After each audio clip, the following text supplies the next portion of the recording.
what kind of gaming PC can you build in 2026 for $1,000? And if you spend just a little bit more, do you get a significantly better gaming PC, say $1,500? Welcome back to PC Builder. I'm Jason. We're going to go over two price point builds in our March Q&A part 2. We're going to take a look at $1,000 versus $1,500. What are you actually getting in 2026? Is it worth the money? Should you be buying now or should you be waiting? And of course, we'll take all of your other PC building questions on RAM, SSDs, and more. If you get value out of this video, please give it a like or subscribe for more cool PC content.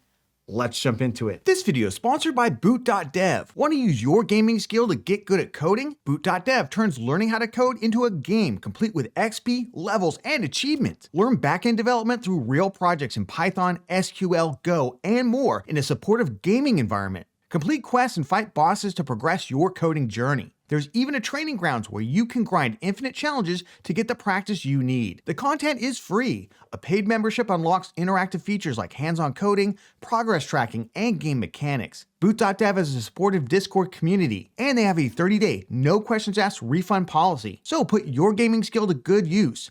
Go to boot.dev and use my code PCBuilder to get 25% off your entire first year on the annual plan. So I'm finding people are so confused about gaming PC prices. Everyone's like, oh, RAM prices are crazy, and we hear like the sky is falling constantly, but you probably don't know, for instance, that other component prices have crashed in price. We're talking about motherboards, PC cases, PSUs that actually offset a lot of those prices. And I think a lot of people out there are super confused about what you can get in 2026 for a certain amount of money. We've got It's Wiki asking basically this question: what does a normal gaming PC's price range run in 2026 with medium specs? And they reference how an RTX 3060 used to be a medium spec probably 4 or 5 years ago. What does that look like in 2026? And then how does that compare against something that's even a little bit more expensive or a little bit cheaper? Let's do this. Let's look at what you can get in 2026 right now for $1,000. Then let's look at a $1,500 build, and let's compare the two, because I think we're going to find that spending just a little bit more, even maybe a couple $100 more than the $1,000 build, might get us a significantly better gaming PC, again, because other PC prices have come down. So here's the $1,000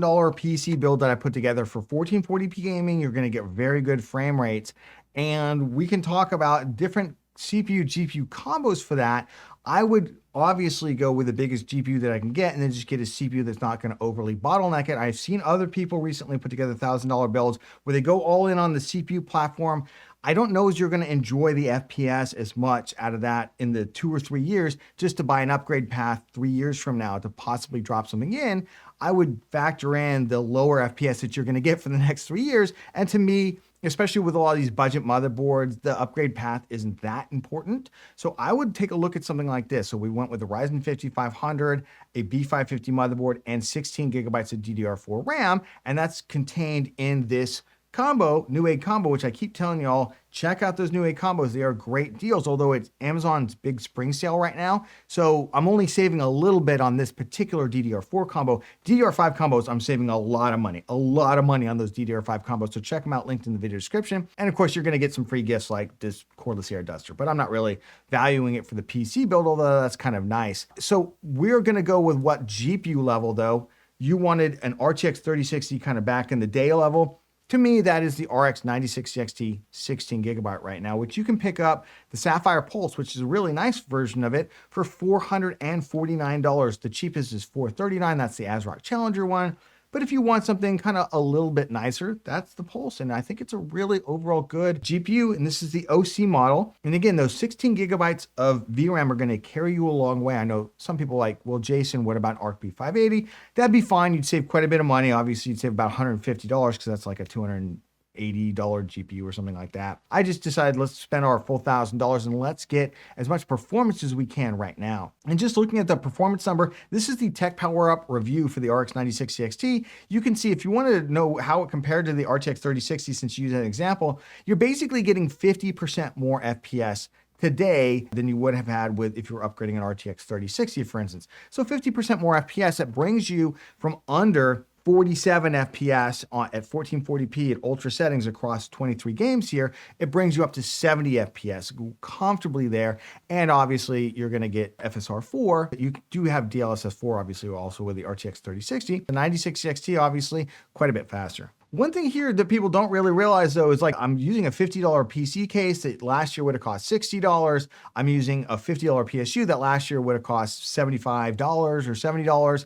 You're just getting savings in other areas right now that you're not really seeing. Everyone's so focused in on those RAM prices, they're not seeing the prices fall everywhere else. Now, I'm not saying that it's completely offsetting everything. It's not, but it's definitely helping quite a bit if you want to build something right now. So $965, that's our level of performance right now. But what if you invest just a little bit more money here? I actually intended to invest $500 more and get a $1,500 build, but I only spent $343 more. It's about 34% more on the build, and I think I've gotten way more performance than that. Let's jump into this one. Obviously, I went ahead and used a Newegg combo deal because the deals are really insane. So I went with a 9600X here, a mid-range B850 motherboard, the MSI one here, an ATX size one, and then a 16 gigabyte kit of DDR5. I think it's 6000 CL38, which is perfectly adequate for our CPU.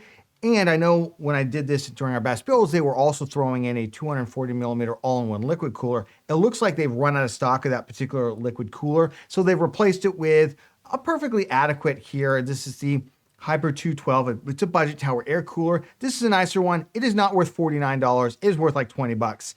But still, that's all we need to cool our CPU, and it looks nice. I really do like the accent on top. If you didn't watch our best CPU cooler 2026 videos, this is definitely one of the ones I recommended for a CPU like a Ryzen 9600X. But I think the most important thing here is I actually squeezed in an RX 9070 XT 16 gigabyte, and I did so with a free game, which is the Crimson Desert game, which you can still get at the time of filming. Hopefully they'll continue this after March. I think it's supposed to end at the end of March. You get the Crimson Desert game. And on top of that, they were comboing it with a B tier rated 750 watt PSU here in the Roswell VMG, another unit that we recommended during our best PSU 2026 video. I swapped out the case for the Lian Li V100. Look at this thing, $75. We use this in our 9850 X3D build guide. And this is where I think just people don't understand how far PC prices have fallen. This should be a $90 plus case, but you're picking it up for $75. I saw it last week for like $68. It's like totally insane, the other deals that you're getting right now, because people are so afraid to build a gaming PC that all the other part prices have to fall so they can sell something. So overall, you know, when we throw in that free PSU and we get the free game, we end up with $1,343.96. And here's what I just don't think people understand. So here we were at 70 FPS. Where's that 9070 XT? I mean, we're going up and up and up. Here we are, 125 average FPS. What is that? It's not quite double the performance, but it's pretty close to double the performance. And if we look at where the upgrade that we get over the 3060, it's almost triple the performance, which is really insane. And you got to think, if you're getting this many FPS right now at 1440p, how much longer is this build going to last you than the 9060 XT build? And again, you only spent like another $350. So because NVIDIA GPU prices have gone absolutely bonkers, while AMD have not gone that bad, we're just getting these questions all the time. So I really want to address this one. Luchinga asked, they're building their first ever gaming PC. They can't decide between the 9070 XT 16 gigabyte and the RTX 5070 12 gigabyte. And their use case, this is always the problem, gaming, streaming, content creation. They're going to pair it with a 7800 X3D, excuse me. And here's the even worse rub. 9070 XT is $740 in their country. The RTX 5070 12 gigabyte is $805. It's actually $65 more expensive. Thanks, Jason. Love the videos. And I love the question, by the way, and I'm really happy to answer this. And I'm not frustrated with the gamers who have this question, because NVIDIA has spent like hundreds of millions of dollars in marketing at this point, just planting the seeds of doubt so deep into gamers' minds that if they do anything outside of gaming, they're like, oh no, is it going to work with AMD? Like, you can just see the FOMO and the fear and the paralysis. It's like if you were to construct like the perfectly abusive kind of corporate to consumer relationship, that would be NVIDIA to gamers. I just would. And it's frustrating because on the one hand, I'm not saying NVIDIA doesn't make a good product, but on the other hand, they are actively working to make you think you have no choice except them. And that is, To me, that's an abusive relationship. Now, AMD has not helped themselves out in this regard, but let's go through this particular example here. So you got the 9070 XT, 16 gigabyte for $740, and the 5070 is $805. Let's jump over the benchmarks here that we were just looking at. 125 average FPS, and this is from the first review. So actually, due to some driver updates and some SAM updates and some other things, 9070 XT has actually gotten a little bit faster. It's close to the 5070 Ti, 16 gigabyte there. And for the 5070, you're getting 108 average FPS. So you're giving up about 20 average FPS, almost about 20%, is that 18% of your FPS, dropping down to the 5070. And on top of that, you're also losing 4 gigs of VRAM, which is probably the bigger hit. And on top of that, it's $65 more expensive, right? So it's like, it kind of feels like a triple whammy here. Less FPS, less VRAM, more expensive. To me, it's an obvious choice. 9070 XT, you get AV1 encoding. If you're worried about streaming, that's like perfect. On top of that, AMD works really well for encoding programs like OBS. I'm recording this with an RX 7900 XT 20 gigabyte GPU. I don't even have access to FSR4 on this, which I should, AMD, by the way. You need to get on that. And it's really frustrating that you haven't. But basically, you're getting a really great GPU that can do any of those use cases out there. But this is where NVIDIA really plants the seed of doubt in people's minds to where they're just about to buy, oh no, I have to spend the extra $65. I have to get the 4 gigabytes less VRAM. I have to get the weaker gaming performance because I'm going to do something else in there and I don't know if it's going to work with AMD. And that's just what they do. Now, again, AMD's not blameless in this. They spent a lot of years screwing things up. But at this point, we're like 5 or 6, 7 years down the track from that. At what point does that become like, do we delete that out of our history for what's going on now? And I think, again, if AMD was on the ball, like pumping out FSR4 for 7000 series and the 6000 series, people probably would start to forget that a little bit faster. Sergio asking the perennial question, should we buy now or should you wait? I'm looking to upgrade my CPU by getting a bundle at Micro Center. My friend encouraged me to do it. Now he's saying maybe you should wait for the next gen at the end of the year for AMD chips. What do I think? I mean, honestly, it depends on the bundle that you're getting. I will say the Micro Center bundles are really, really good. Unfortunately, you have to go into a Micro Center. They're not going to ship it. So if you have a Micro Center near you, you're in luck, and I would go there first.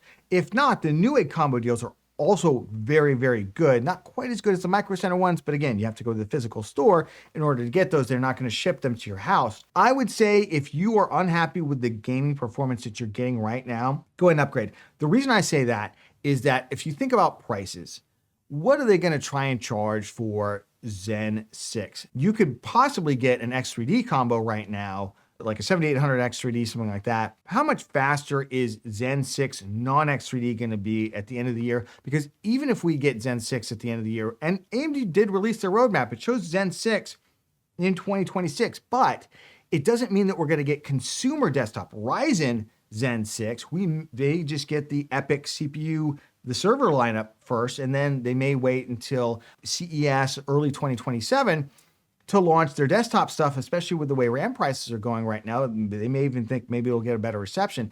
And then remember, there's always a wait for the X3D parts. So if you want an X3D CPU, you'll probably end up waiting 3 or 4 more months. Now, it might be that this time that they just decide to launch it all at once.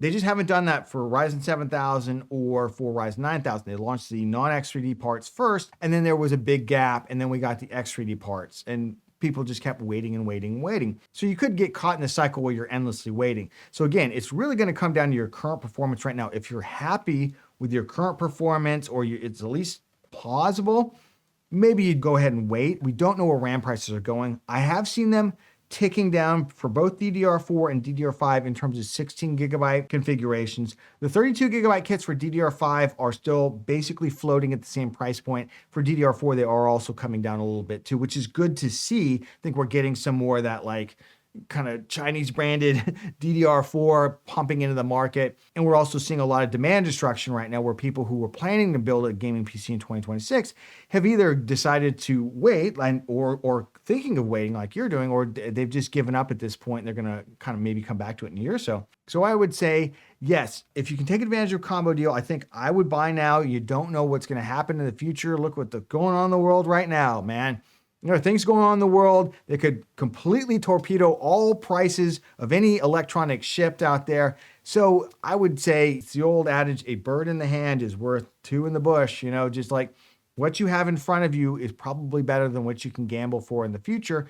And I would probably grab something because AM5, you can always upgrade to Zen 6 or Zen 7 in the future. All right, Stevo asks, would I consider making a video each month again about games coming out? Even if it isn't monthly and maybe every few months. I really enjoyed the one you made last year, it's in September, and going over specs needed for a smooth experience with them. Side note, glad to hear Mr. Bear's feeling better. Yes, Mr. Bear's a lot better, knock on wood when I say that.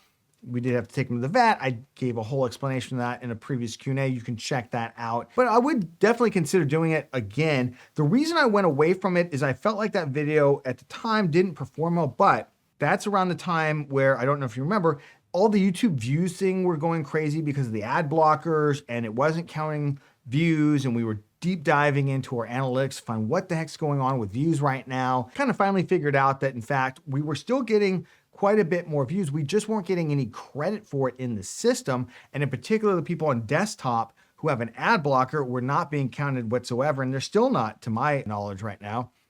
Just kind of is the way it is. And unfortunately, if you make a video about PC games and you're trying to break in the space, that definitely hurt the reach of the overall video. So I would definitely consider doing it again. Let me know down in the comments if you'd watch a video like that. Vendetta wants to know, they recently purchased a single 16 gigabyte Patriot Viper Venom CL306000 RGB, and they realize it doesn't have AMD EXPO. They're gonna build with a Ryzen 5 9600X.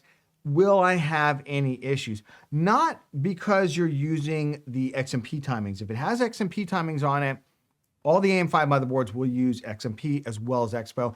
And in the testing that I've done previously, I've never found any difference between an XMP and an EXPO kit. What is this kit here? This is an XMP kit. This is running in a build and had no problems with it whatsoever on an AMD Ryzen system. So I wouldn't worry in terms of EXPO versus, it's basically a lookup table anyway. It's not like it's that advanced as much as they, oh, it's this really innovative, it's like basically values for each of the timings and the voltages, and they're literally just putting them in on a spreadsheet almost. So it's a little bit more complicated than that, but it's not that much more complicated than that. So I wouldn't really fret about that. The problem you might have, however, using a single stick is you are going to lose some FPS depending on how fast your GPU is. If you have a relatively fast GPU, because you're losing some of the overall bandwidth on the memory channel by not having a second stick, yes, it might hurt your FPS, especially with a CPU like a 9600X, which is, I don't want to say it's light on compute and cache. It's not, but it's weaker than, for instance, a 7800 X3D or 9800 X3D. Those CPUs, I feel like, would be able to power through the RAM difference there. With the 9600X, you know, it's a 6-core CPU. With the amount of cache on the CPU, it's probably hitting the memory a little bit more often, well, quite a bit more often than the 7800 X3D or 9800 X3D for those really kind of critical tasks out there. And I just think with one stick, you're gonna be hurt. Now, I know why you're doing this. You believe in the future that when you can afford to do so, you're gonna buy a second stick and be able to plug that in. And I do think that is a perfectly adequate way to go, as long as you realize you're going to lose some percent, 5-10% of your overall FPS with a relatively fast GPU. And in the future, you will be able to drop in that second stick of RAM as long as you buy the identical stick, and fingers crossed that it's manufactured to the relatively same tolerances as the one that you got, because DDR5 controllers don't do 4 sticks well at all, at fast speeds. You can get them to run at slower speeds, of course, but at the faster speeds that we want, they're just not very good. And particularly on a CPU like a 9600X, where they're not really binning the memory controller on that very high. You're kind of just getting whatever, right? You know, that's the difference between like a 7500F or a 7600X or a 7700X or a 9700X. You're going to get a slightly better bin as you go up the stack there. So something with like a 9600X, you're playing the silicon lottery a little bit if you want to do 4 sticks, actually quite a bit. And I've seen plenty of systems where with 4 sticks, people are like, I got black screens and crashes. To show me your BIOS screen, and they do it, and I see immediately that they got 4 sticks to RAM. I'm like, all right, turn the computer off, turn the power off, and pull 2 sticks out, and they don't have any more problems. And they were blaming their GPU or their PSU and all this stuff. No, it was that the memory controller just couldn't handle the 4 sticks. So that's going to do it for our March 2026 Q&A. Let me know what you thought about the various topics, including the $1,500 versus $1,000 kind of build challenge out there. And if you got value out of this video, please give it a like. Of course, subscribe for more cool PC content. Like, if you missed our first part, we talked about the new Intel CPUs. Did Intel just beat AMD with their new Arrow Lake 200S Plus lineup? Intel, you got to do something about that naming. And of course, what's the best CPU to buy right now in 2026? Check it out, and we'll catch you on the next one.